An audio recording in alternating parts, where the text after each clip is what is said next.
नमस्कार दोस्तों, बहुत बहुत स्वागत है आपका आपके अपने चैनल पर। दोस्तों, आज हम बात कर रहे हैं एएसएम स्टेज क्या होती हैं, क्यों होती हैं और साथ ही साथ इससे इन्वेस्टर्स को क्या लॉस है, क्या फ़ायदा है, इन सब चीज़ों के बारे में बात करेंगे। और कोई अगर स्टॉक ऐसा है जो कि एएसएम स्टेज 4 से बाहर ही नहीं आता, तब क्या होगा? क्योंकि ये हमारे सब्सक्राइबर का सवाल था कि जाता ही क्यों है स्टॉक 1 से 2 में, 2 से 3 में, 4, ऐसा क्यों? और अगर बाहर नहीं आता तब क्या होगा? तो दोस्तों, वीडियो शुरू करने से पहले अगर आप स्टॉक मार्केट में ट्रेडिंग करते हैं या ट्रेडिंग करना चाहते हैं, आपका लॉस है, उससे बाहर निकलना चाहते हैं, तो आपके लिए स्टॉक मार्केट का एक बहुत ही बेहतरीन कोर्स जिसमें एक ऐसी स्ट्रेटेजीज बताई गई हैं कई सारी, जिनसे आप अपना एक दिन में उस कोर्स की फी और अपना लॉस धीरे धीरे रिकवर सारा का सारा कर लेंगे। बस थोड़ी साइकोलॉजी का भी यूज करना है, तो इसलिए साइकोलॉजी के भी लेसन आपको वहां पर मिलेंगे और भी बहुत सारा कंटेंट वहां पर ऐड होता जाएगा। तो एक बार चेकआउट कर सकते हैं, डिस्क्रिप्शन में लिंक दिया गया है, आप ऐप डाउनलोड कर सकते हैं। अब दोस्तों, हम बात करते हैं यहाँ पर एएसएम स्टेजेस की। तो देखिए, 4 स्टेज होती हैं, आपको पता होगा। कुछ शॉर्ट टर्म स्टेजेस भी होती हैं और लॉन्ग टर्म स्टेज भी होती हैं। तो अभी हम किसी पेपर पर बात नहीं करेंगे, बहुत ही सिंपल भाषा में समझने वाले हैं। जैसे एक आम भाषा हो और सिंपल तौर से आपको समझ में आ रहा है, तो सिंपली समझिए कि ये सेबी ने एनएससी बीएससी मतलब ऐसा क्यों बनाया है, क्योंकि हर बार क्या होता है कि किसी भी कंपनी के शेयर को मैनिपुलेट किया जा सकता है बड़े बड़े क्लाइंट्स के द्वारा, खासकर उन कंपनियों का जिनका मार्केट कैपिटलाइजेशन 500 करोड़, 1000 करोड़, 2000 करोड़ या 100 करोड़ इसके करीब में रहता है। तो उन कंपनी को बहुत ज़्यादा आसानी से मैनिपुलेट किया जा सकता है, क्योंकि 100% शेयर मार्केट में होते नहीं है, तो जो भी होते हैं उसमें बहुत कम पैसे के साथ उसको मैनिपुलेट कर देते हैं। तो इसीलिए ऑपरेटर्स से जो इन्वेस्टर्स हैं, मतलब आम जनता, उसको बचाने के लिए ये रूल्स बनाए गए हैं। तो स्टेज क्यों लगाई जाती है? जब किसी स्टॉक में हमें इलीगल एक्टिविटी दिखाई देती है, इलीगल बोले तो कि स्टॉक को मैनिपुलेट करते हुए दिखाई देते हैं, कि स्टॉक ये एक ही प्राइस में वेरिएशन कर रहा है, अप एंड डाउन थोड़ा थोड़ा चल रहा है और अचानक से बहुत बड़ी तेजी आ जा रही है, फिर सभी का स्टॉप लॉस करा दिया जा रहा है। ऐसी जब अब नॉर्मल चीजें स्टॉक में होने लगती है, तब वहां पर उस स्टॉक को स्टेज 1 में डाल दिया जाता है। और डालने से क्या रहता है कि सर्किट लग जाता है। अब उसमें अचानक मतलब बहुत बड़ी तेजी नहीं आ सकती, लिमिटेड ही तेजी और गिरावट हो सकती है।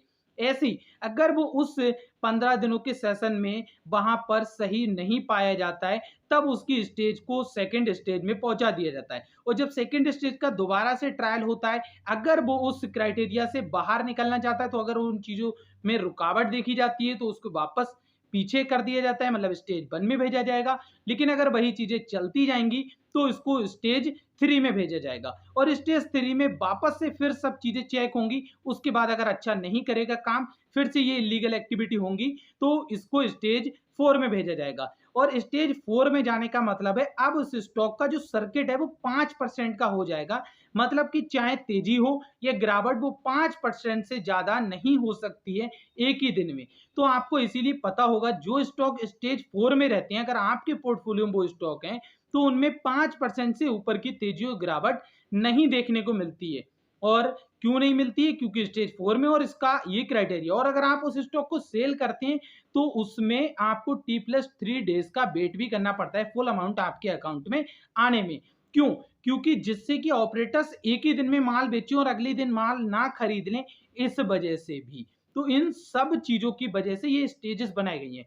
अब जी बनाई क्यों गई हैं? क्योंकि इससे इन्वेस्टर, जो आम जनता है, उसको प्रोटेक्ट करने के लिए, मतलब आपके लिए फायदेमंद है। लेकिन जो स्टॉक्स आपके स्टेज 4 में हैं, उन स्टॉक से आपको थोड़ा दूर रहना चाहिए। अगर आपका अच्छा प्रॉफिट हो गया, निकल जाना चाहिए। क्योंकि अगर एक बार उसमें ऑपरेटर्स ने अपना जाल वापस स्टार्ट किया, तो आपको वहां पर लॉस होगा। क्योंकि आपका वहां पर सर्किट 5% का है, आप वहां पर माल को बेच नहीं पाएंगे और फिर आपको निकलना मुश्किल हो जाएगा। तो इसलिए आपको ऑन टाइम पर अपना प्रॉफिट बुक करना चाहिए स्टेज 4 के स्टॉक्स में से। अगर स्टेज 4 के स्टॉक्स में आपको इन्वेस्ट करना है, तो क्या ये करना सही होगा या फिर नहीं होगा? देखिए, कोई भी स्टॉक हो, चाहे वो किसी भी स्टेज में हो, आप उसमें इन्वेस्ट कर सकते हैं, सब कुछ कर सकते हैं, कोई ऐसी रोकथाम नहीं है। बस सर्किट और T+3 डेज का वेटिंग पीरियड, ये सब चीजें उसमें चलती हैं और बाकी उस पर सेबी की नजर रहती है। तो गाइडलाइन का उस स्टॉक को फॉलो करना पड़ता है। जो टॉप 25 क्लाइंट होते हैं, उन्हीं के अकाउंट्स को ध्यान पूर्वक देखा जाता है कि ये कैसी एक्टिविटी कर रहे हैं, क्या स्टॉक को मैनिपुलेट कर रहे हैं। तो इन सब चीजों से अगर वो स्टॉक बचता जाता है तो वापस स्टेज से निकलता जाता है। अब सवाल यहाँ पर यह आता है कि अगर वो स्टॉक स्टेज 4 से निकला ही नहीं कभी, तो देखिए ऐसा बिल्कुल भी नहीं होगा कि कोई स्टॉक स्टेज 4 में पहुंच गया और वो निकले ही ना कभी। देखिए स्टेज 4 से निकलने के लिए मिनिमम 180 दिन लग सकते हैं और इससे ज्यादा भी हो जाता है। तो स्टेज 4 से निकलने के लिए कभी कभी 1 साल का समय भी लग जाता है, और 1 साल लग जाता है तो निकलेगा तो चाहे 1 साल में निकले या 1.5 साल में निकले, बाहर तो निकलना तय है। क्यों? क्योंकि ऑपरेटर्स ने भी वहां पर पैसा लगाया होगा, और अगर स्टेज 4 में वो बहुत लंबे समय तक पड़ा रहेगा तो लोगों का जो रुझान है उसकी तरफ वो कम हो जाएगा, और जब रुझान कम हो जाएगा तो आप उस स्टॉक को परचेस नहीं करेंगे, बाय नहीं करेंगे, इससे ऑपरेटर्स अपना माल नहीं बेच पाएंगे। तो इसलिए ऑपरेटर्स जो अपनी एक्टिविटी है उसको कम कर देता है जब स्टेज 4 में स्टॉक आ जाता है, जब लंबे समय तक रहता है। थोड़े दिनों में ऐसा नहीं कि स्टेज 4 में आज आया और आज ही ऑपरेटर शांत बैठ जाएंगे, ऐसा बिल्कुल भी नहीं होगा। स्टॉक स्टेज 4 में आएगा, उसके कुछ टाइम में धीरे धीरे वो अपनी एक्टिविटी को कम कर देंगे, मतलब स्टॉक को इतना मैनिपुलेट नहीं करेंगे कि सेबी उसको पकड़ पाए, उसे ऐसा नहीं लगेगा। तो वो भी इन सब चीजों को जानते हैं अच्छे से, और आपसे और हमसे ज्यादा उनके पास दिमाग भी है, पैसा है इसलिए दिमाग है। अगर दिमाग तो बहुत सारे लोगों में, लेकिन पैसे की कमी पड़ जाती है। अगर आपके पास भी 200-400 करोड़ हो तो आप भी किसी स्टॉक को मैनिपुलेट कर सकते हैं जो पेनी स्टॉक होते हैं, और इसी वजह से आप देखेंगे कि ऑपरेटर्स वहां शांत हो जाएगा, इसलिए स्टॉक स्टेज 4 से बाहर आ जाएगा कुछ समय बाद। अब दोस्तों देखिए, ज्यादातर किन स्टॉक्स में स्टेज 4 में पहुंचने के चांसेस ज्यादा होते हैं, या स्टेज 2, 3, 4? तो जो पहनी स्टॉक्स होते हैं जिनका मैंने बताया मार्केट कैप 100 करोड़ या उससे नीचे, या फिर 200-300 करोड़ तक, 500 करोड़ तक, 1000 करोड़ तक, ऐसी कंपनियां पेनी स्टॉक्स होती हैं, और ऐसे कंपनियों को मैनिपुलेट करना आसान होता है। इसीलिए ये कंपनियां बहुत जल्दी आसानी से स्टेजेस में पहुंच जाती हैं। तो जब भी आपका कोई भी स्टॉक किसी भी स्टेज में हो तो आपको ज्यादा गणित लगाने की जरूरत नहीं है। देखिए पहले स्टेज 1 में जाएगा, वहां पर एक सर्किट तय हो जाएगा कि अभी उसका जो पिछला लोअर सर्किट है वहां पर स्टॉक पहुंच जाएगा।